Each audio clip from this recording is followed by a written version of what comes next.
American-seated Jests of George Peele, gentleman, sometimes a student in Oxford, wherein is showed the course of his life, how he lived, a man very well known in the city of London, and elsewhere.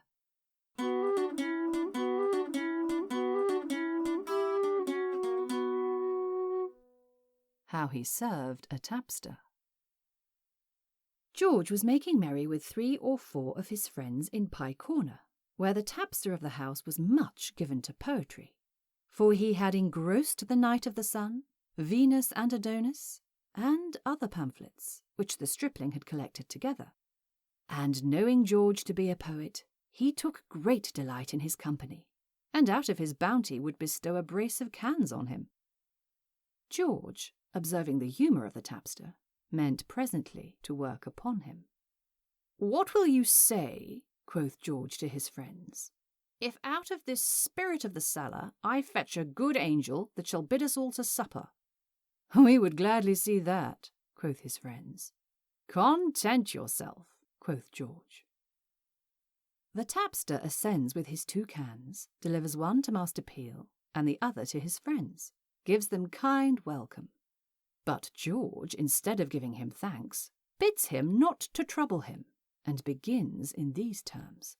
"I protest, gentlemen, I wonder you will urge me so much. I swear I have it not about me." "What is the matter?" quoth the tapster. "Has anyone angered you?" "No, faith," quoth George. "I'll tell thee, it is this. There is a friend of ours in Newgate, for nothing but only the command of the justices, and he, being now to be released, sends me to bring him an angel. Now the man I love dearly well, and if he want 10 angels he shall have them, for I know him sure. But here's the misery.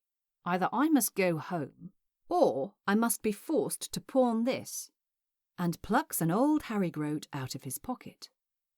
The tapster looks upon it. "Why, an it please you, sir," quoth he, "this is but a groat." "No, sir," quoth George, "I know it is but a groat, but this groat will I not lose for 40 pound. For this groat had I of my mother, as a testimony of a lease of a house I am to possess after her decease, and if I should lose this groat, I were in a fair case, and either I must pawn this groat, or there the fellow must lie still." Quoth the tapster, "If it please you, I will tend you an angel on it, and I will assure you it shall be safe." "Wilt thou?" quoth George. "As thou art an honest man, lock it up in thy chest, and let me have it whensoever I call for it." "As I am an honest man, you shall," quoth the tapster. George delivered him his groat, the tapster gave him 10 shillings. To the tavern they go with the money, and there merrily spend it.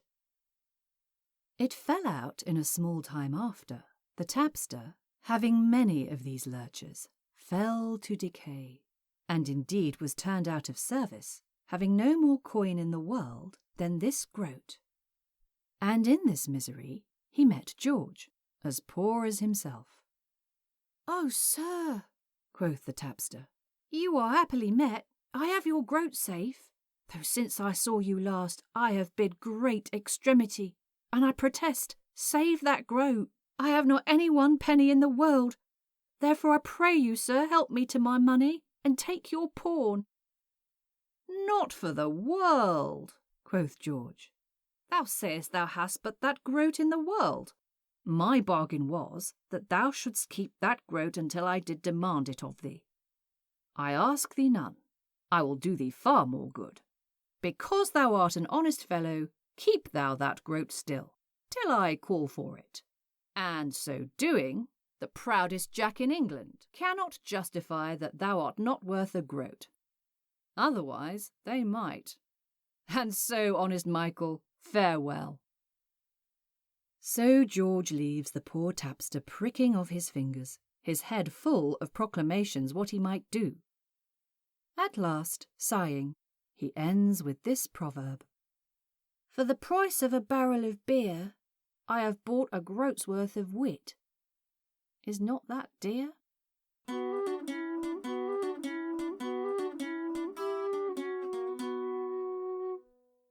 Merry Conceited Jests of George Peele was narrated by Sarah Blake, with music by Tom Cowell. It was produced by Sounds Curious for Beyond Shakespeare.